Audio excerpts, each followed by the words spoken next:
Knock, knock. Here comes Joe Cool. The Bengals need some stars to align to make the postseason, but here's one more step in that direction. The offensive powerhouse of Los Angeles Rams weren't there this week, but was enough to beat the Cardinals. Not pretty, but to get into the playoffs, you don't have to be. All that breaking down a triple header Saturday of NFL action with playoff implications galore. Sunday Scaries with Bucks McGee. We're right here.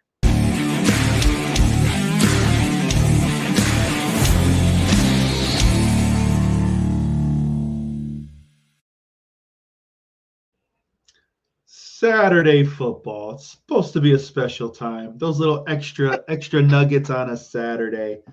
A special time. What one game lived up to some hype. Two other ones, for various reasons, maybe not so. Nutmeg. Happy Saturday. What's going on? Happy Saturday, Bucks McGee. And all right, maybe I should refer to you as the Tribal Chiefs. You had a fun Saturday night. Yep. Love those WWE house shows. Gotta love them. There was no tribal chief sighting, but that's all right. Little Cody Rhodes, good times.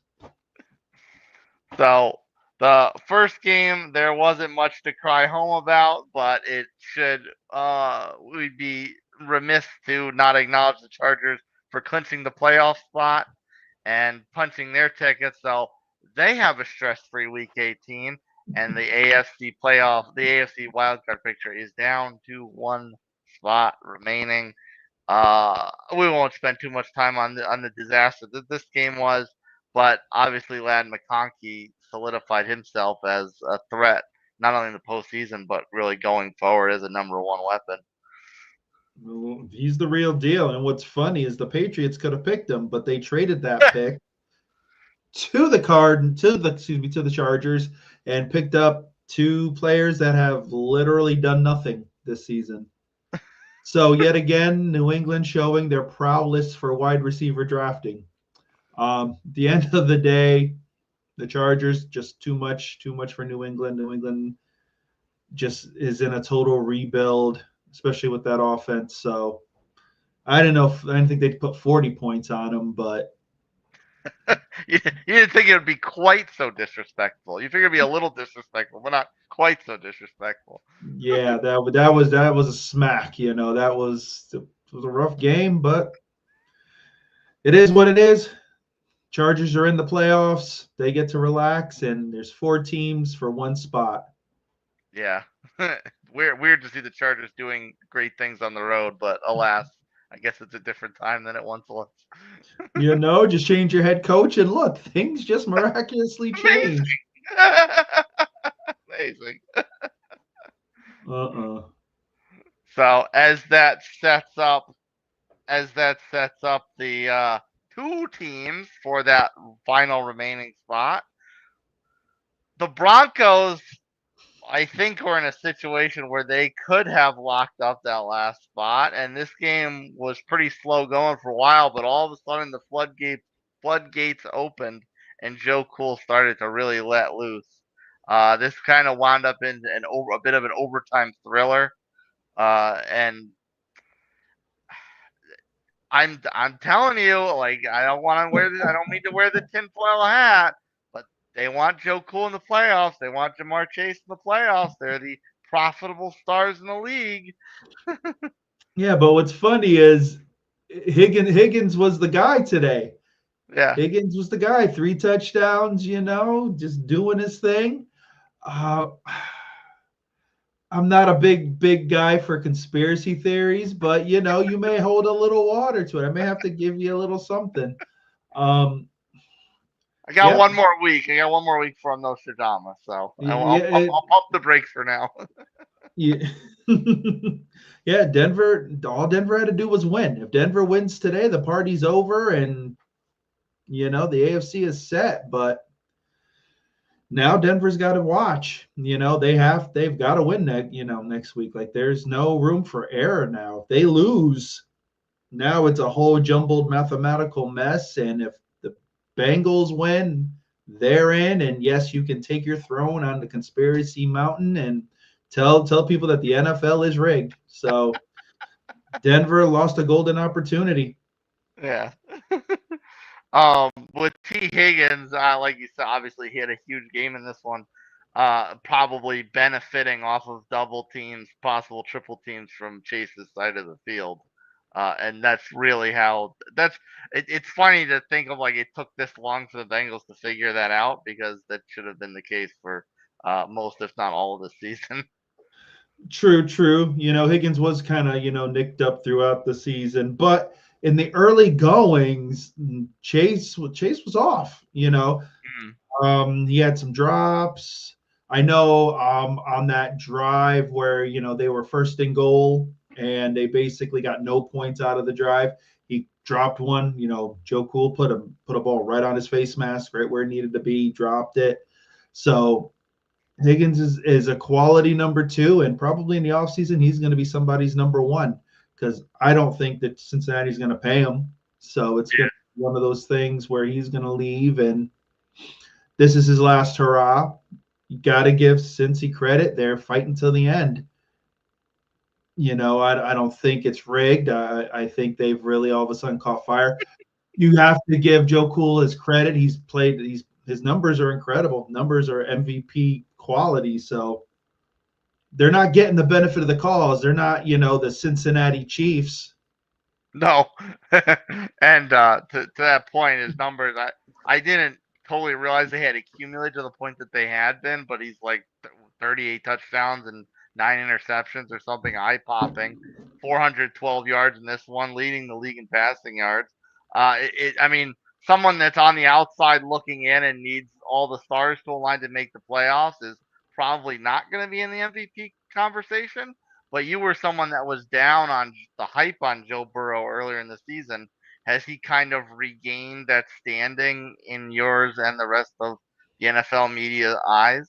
I think you got to give him credit. It's for a good chunk of the season they weren't the Cincinnati Bengals that we were used to.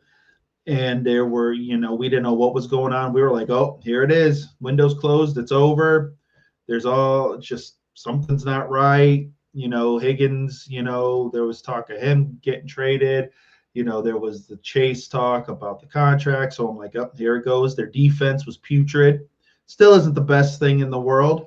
Somewhat has gotten somewhat better, but still. So it just felt like this team's falling apart. But you got to give Burrow credit. Stuck to his guns, and like you said, the numbers are eye popping. It was a quiet, dominating year for him, to be honest, because all they were doing was fighting to survive, and now they're on the cusp of a possible playoff berth. So, you got to give him credit. He's back up there. He's in the same.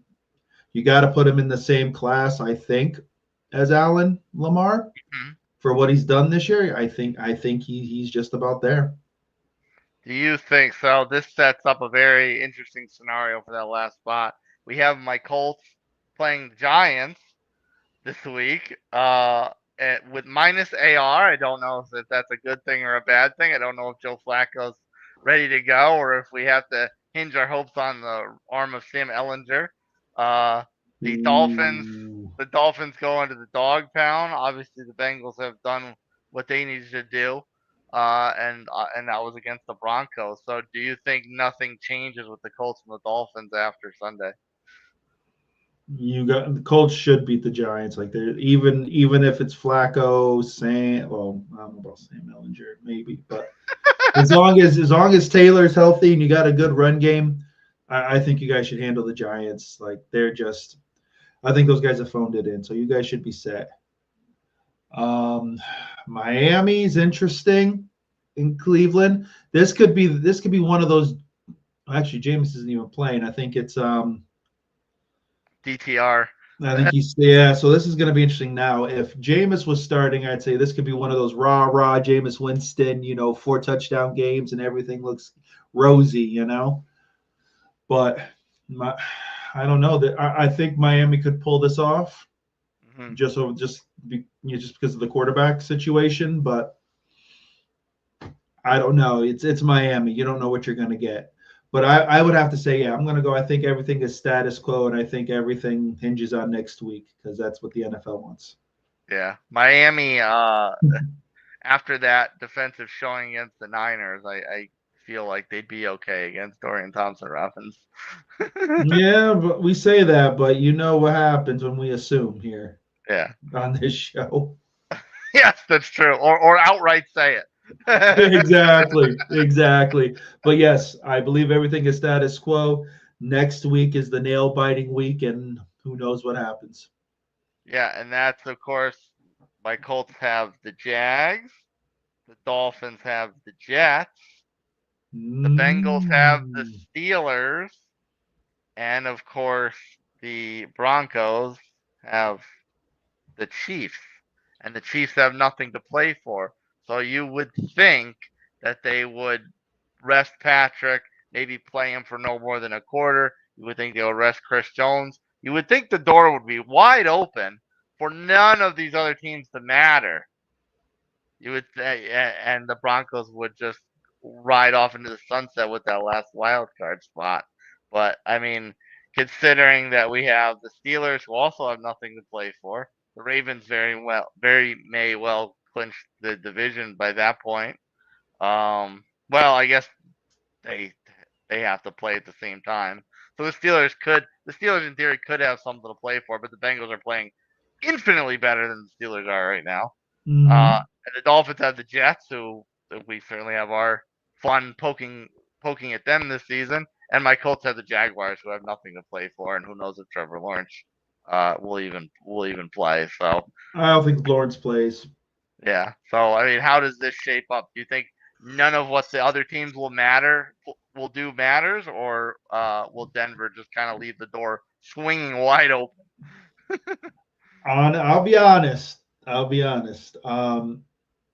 I could see the Chiefs winning that game, even if they were to sit Mahomes. I think Carson Wentz would do enough, and it's only because of the Chiefs' defense. Even if they sit Chris Jones, that defense is still solid. So I don't know. Like I said, that game is interesting. If I was a betting man, yeah, I would probably bet the Chiefs. But weirder things have happened. But in my scenario, yeah, Chiefs win, and it leaves the door open, and somehow, some way, Joe Shiesty makes it in. I don't know how. I don't know. It's weird, like you said, conspiracy, but it just seems. I don't know, man. I can't. I don't know. It's gonna be surreal. I could see the Jets putting a whooping on Miami. One last hoorah for Rodgers. Exactly. Like this, like I think he's like at 499 for touchdowns because I think Devontae Adams was talking about it being cool catching his 500th. I could see Yeah. the Jets just falling apart, not doing it this week, and then like the last like two passes of his career is a Jet. One of them's a touchdown. There it is. Party's over. Um, I don't know if the Jags are going to play for pride. I don't know. I don't know. That team just boggles the mind. So Yeah, that will be the backup bowl. No Lawrence and no AR.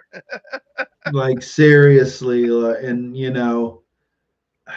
it's going to be interesting. But yes, I think the Broncos do leave the door open for somebody else to walk through. Oh, I'm gonna wear it. I'm gonna wear it. It's out there in the world, man. Don't the next that show after you better make it nice and pretty because I'm going to expect to see it. Yes, I will. I'll mail you some foil. Yes. Now the final game on this Saturday, the Rams hosted the Cardinals. For some reason, I thought that they were in a position to. I swear I thought NFL Network put up the graphic that said they were in position to clinch the division here, but they not only did they not do that because everything is in a dead heat with the Mm-hmm. Seahawks, with the win and Seattle potentially beating them in the final game. And I guess for what it comes down to, who would come out to wing that? Like they need all these common opponents They put up like 5 games, and 3 of them need to go in the Rams' favor for them to be in the driver's seat for the division. Uh, and I guess really, as long as they beat Seattle, none of that would matter because they have a game up on them. But if those things don't happen and then Seattle beats them on top of that, then the Rams are on the outside looking in. But the Rams took care of business as the Cardinals. They didn't quite look as strong here. I think they really pulled this out on nothing more than Kyler's follies at the end. 2 picks Mm-hmm. in the fourth quarter, both very close to the goal line. One of the final one, of course, you can't put on Kyler. It was a tip. It was a tip pass, and Witherspoon made a miraculous interception at the pylon. But is there any kind of concern that there was a lack of I don't want not motivation to kind of take the bull by the horns and win convincingly, or is this just the story of the Rams this year? They kind of get by on the skin of their teeth and in between blowouts. I would hope there would have been some urgency. Like, let's Urgency, get, that's the word I wanted. I would have hoped there would have been some urgency. Like let's be real here. 2 games left. If this game, helps, solidify a spot for you in any way, shape, or form, or you want to make sure you're playing your best, and that wasn't it this week. Now, they're a solid team, but I still would have thought it would have been a situation where the Rams would have figured them out, and then the second half would have put up some points, and it would have been a little more comfortable. They better watch all the film and get it together. Now, mind you, Seattle's wounded. Seattle, 6-3. Let's be honest. Let's be real. They were rough. Let's be honest. That's not a way Amazon wanted to end their NFL season, but it is what it is. So I don't think the Rams can sit there and say, okay, well, Seattle's going to come in and not even put up a touchdown. We should be able to handle it.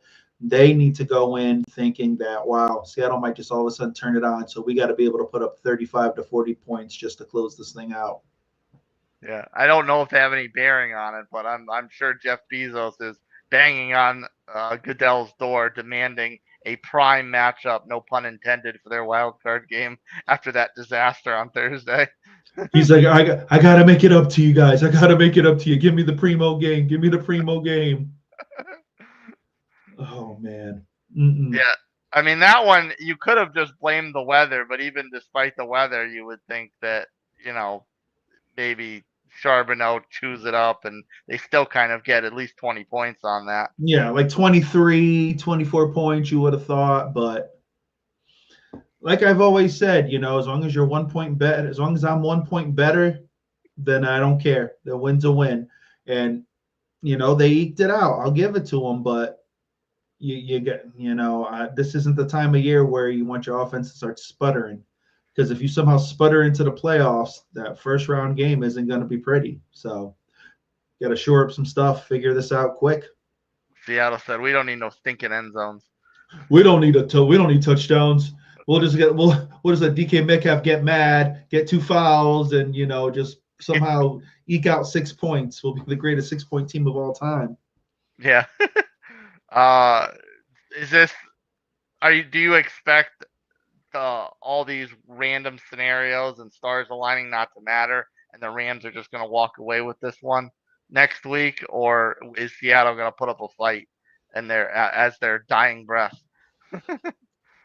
The one thing I've learned in my years of watching this game is that I can't assume anything, even though I try to. You would think, okay, Seattle can't score a touchdown, somehow ekes it out. Rams scratch and claw, at least they score a touchdown, put up 13 and win. If you were to, my common sense would tell me, all right, the Rams figure out a way, put up the points, call it a day, or they move on.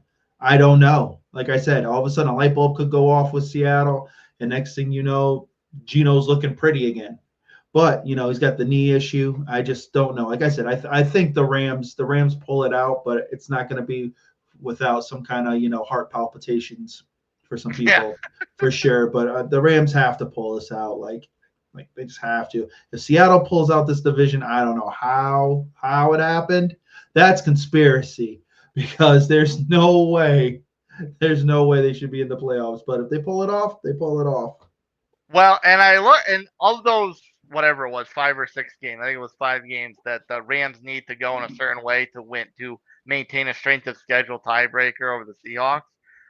3 of them, they only need 3 of them, and 3 of them were fairly quote unquote logical victories. The Colts beating the Giants, the Dolphins beating Cleveland, and Washington beating Atlanta.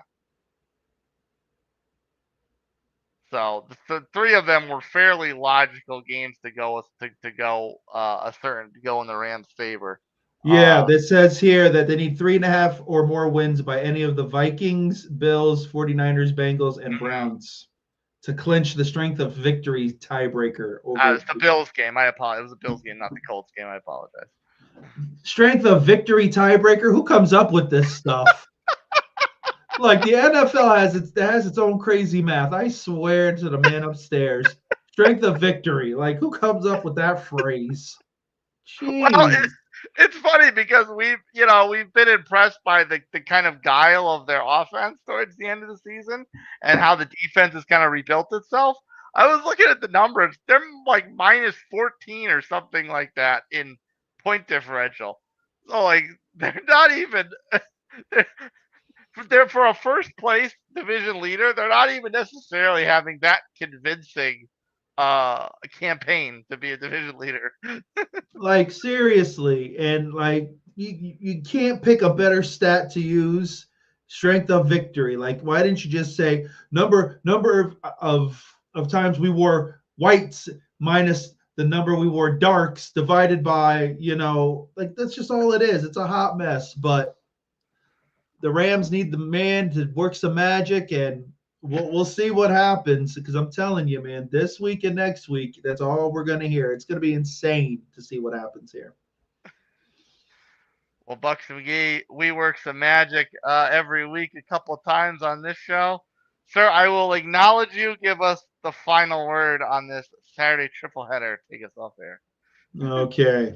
All right. So, Bengals fans, you live another week. Very impressive. One person here feels it's conspiracy. I just think it's Joe Shiesty catching fire. Rams fans, got to score points. If you don't score points, you don't do nothing. That's how it goes. Chargers, you didn't have to do New England like that. Didn't have to do them, but you did. And congratulations, you're in the playoffs. We're going to see what happens.